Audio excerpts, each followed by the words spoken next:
I'm going to make a promise to you. You do this again, you're going to be sitting in there over Christmas. I promise. I'm not playing games with you. That's a junkyard. You have neighbors.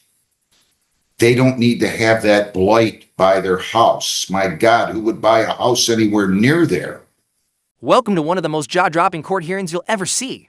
Judge McNally is about to face a defendant who has been dodging orders for months, excuses piling up, higher than the junk on his property. On the surface, this looks like just another ordinance case about rental registration, demolitions, and neglected vehicles. But as the judge peels back the layers, the tension explodes into a showdown of defiance, lies, and a decision that could put the defendant behind bars. Pay close attention because what starts with paperwork quickly spirals into a heated confrontation, where Judge McNally's patience runs razor thin. Stick with us by the end. You'll see why this case is a masterclass in courtroom control, accountability, and the breaking point of judicial tolerance.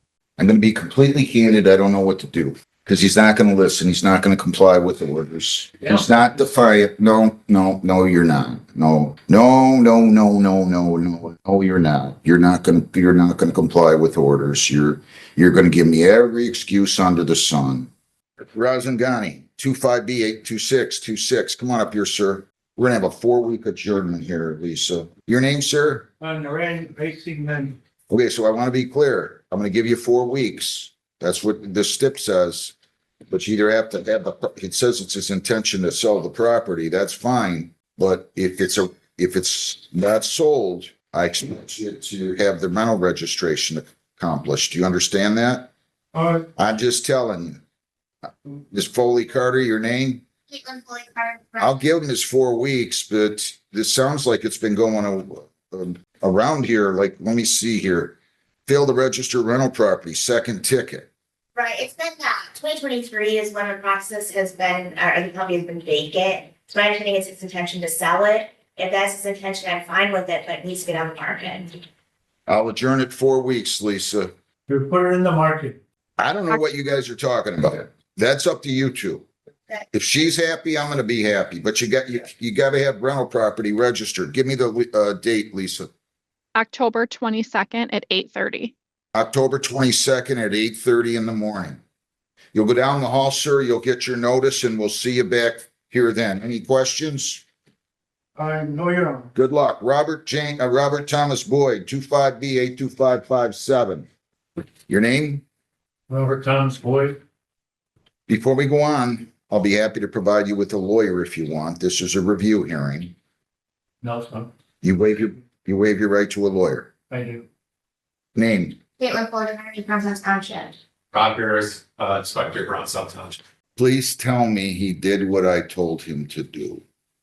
As of yesterday at about 2 p.m., no. Nothing? Nothing. The property looks worse. You're going to force me to do something I don't want to do, Mr. Boyd. I've done a lot of work out there. Okay, let me just go through this with you then. Okay, I ordered that the garage must be torn down and removed from the property on or before September 15, 25, and the undersurface filled to grade level. Did you do that? No, I ordered that all non-permitted accessory structures be removed from the property. Did you do that? what structure would that be? Remind me. It's like the mobile home. Right. Use as storage. Rob was supposed to give me a phone number, a place that takes RV. Why don't you tell me what you've done?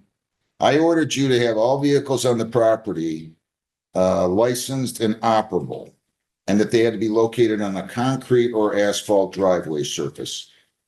When I read these to you, you can interrupt me. You can stop me and say, Judge, I did that. Did you do that one? No, sir.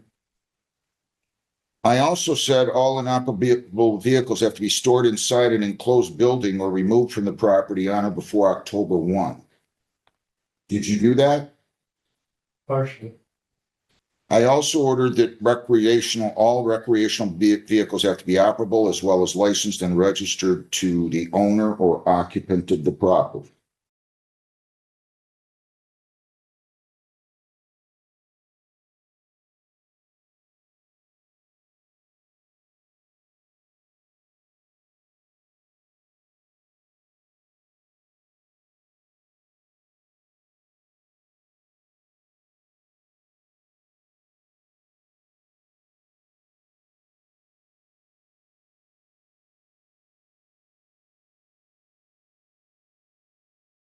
Did you do that? Yes, sir. Did he? I have no proof of that. I've called for an inspection, no return call, no nothing. I had never. Recreational vehicles must be stored on hard or pervious concrete, asphalt, permeable grass pavers, or gravel surface. Recreational vehicles have to be used for their intended purpose and not as storage.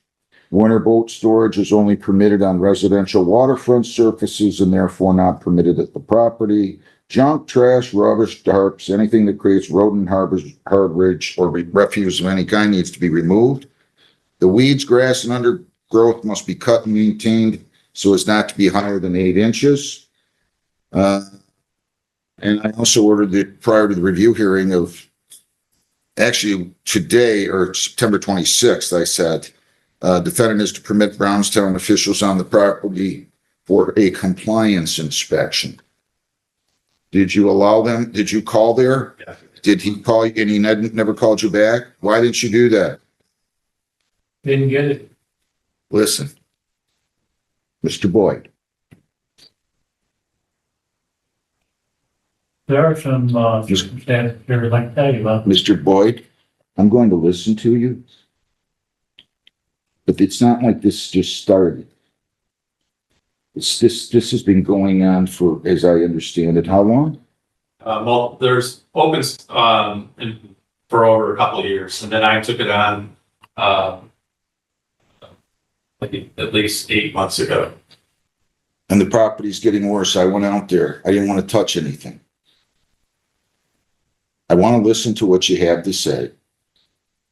I'm going to shut up and let you talk. Tell me whatever you'd like to tell me. Well, I'm, chairman of the Wayne County Canvassing Committee. We had an election. That was, 2 weeks. Every day. When you have an election, birthdays don't count, holidays don't count. We have to be there every day for 2 weeks. When was that? It was trying to think of the date. Well, 2 weeks, but I ordered this. Yeah, well, I ordered this back on July 30. This is September. So since July 30, just to do some quick math for you, we've had 32. We've had 56 days. So even if you were tied up in some kind of an election, for 14 of those, you still had 42 days. yeah. What else? What else? I want to listen to your extenuating I had circumstances. a family reunion that was put on me and I didn't know about. Mr. Boyd, That was 14, that was 4 days. you've had 2 years. The property's junk. I'm working on it. No, you're not. Yes, I am. That'd be like, no, you're I not. got the boat out for sale out near the road. I got, Now you're going to tell me it's bad weather and you can't do this stuff. I don't know what to do with him. I'm going to be completely candid. I don't know what to do. Because he's not going to listen. He's not going to comply with the orders. He's not defiant. No, you're not. No,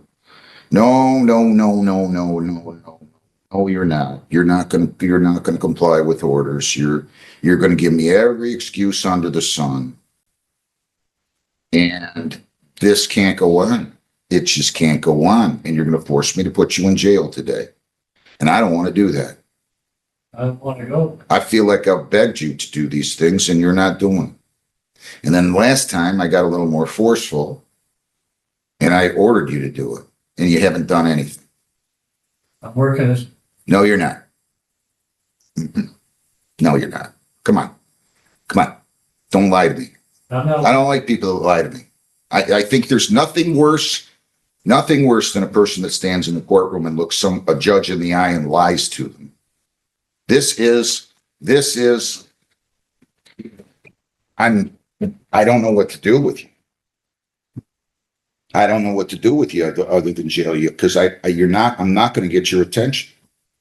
You're going to give me every excuse under the sun. Reunions, elections, 2-week election for a canvas presidency or whatever you, The election is 14 days. I just don't know what to do with him anymore. It's fully Carter. Am I supposed to put him in jail or am I supposed to just let him defy orders? That's basically my options here. I am working on it. Why didn't you call him back? Pardon? Oh, I didn't get, Why didn't you call him back? I didn't get it. I didn't get his call. Did you leave a message? When? Been probably 3-4 weeks, but I've been out to the property. I mean, I drive by it probably at least twice weekly. There's been no. I knew this was going to happen. That doesn't work. I knew this was going to happen. I just knew this was going to happen. I was 1,000% positive that this is what was going to happen, and I was going to have to sit here now and decide, do I let in gentlemen like Mr. Boyd, you are a gentleman, defy orders repeatedly, or do I send you to jail? And I don't think I have an option.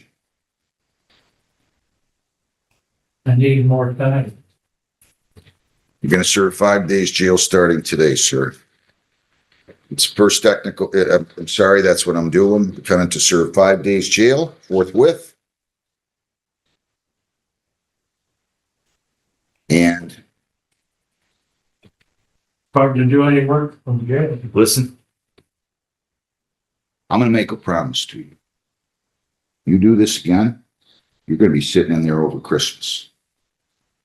I promise you. I'm not playing games with you. That's a junkyard. You have neighbors. They don't need to have that blight by their house. My God, who would buy a house anywhere near there?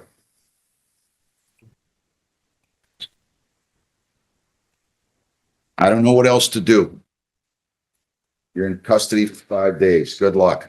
We're going to set another review. Lisa, give me another review hearing date in a month. If you don't have it done, sir, I'm telling you, bring your toothbrush and 85 pairs of clean underwear. Do we understand one another? I do. Good. Okay, new review hearing date, and you're going to allow him access too the minute he's out, the minute you're out. You answer his phone calls. I'm sorry, Lisa, go ahead. October 22nd at 8:30. October 22nd at 8:30. Yeah, before, can I just double check what Mr. Boyd's phone number is? What is your phone number, Mr. Boyd? 734-674-4336. I don't know what else to do.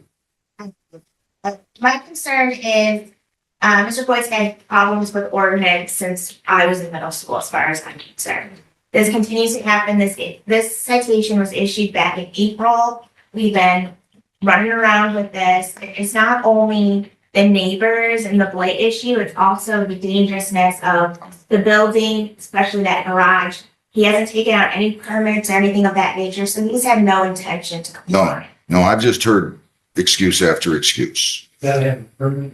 And I knew, Demolition permit, but you'd have to at least have the building inspector out there to make sure that the structure can come down, if there's electricity there and what the plan is. So you can't just demolish it and have everything sit there. So that you'd have to have a plan at least at minimal, approved by the building inspector for any demolition.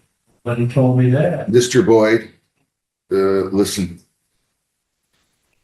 you brought this on yourself. I don't want to do this. Yeah, he never informed me about that. I know, it's their fault. I don't want to hear it.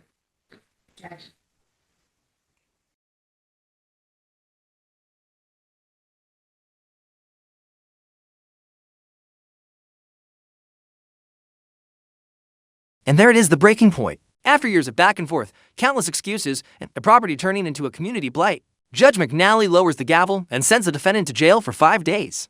Beyond the drama, here's the real takeaway. Courts give opportunities, but they demand accountability. When orders are ignored, consequences escalate, and in this case, jail time became the only option. This hearing wasn't just about junk cars or overgrown weeds, it was about the court's authority and the balance between patience and enforcement. If you found this case as shocking as we did, hit that like button. Share your thoughts in the comments. And don't forget to subscribe for more jaw-dropping courtroom breakdowns. Your engagement keeps us bringing you the most unbelievable moments from inside America's courtrooms.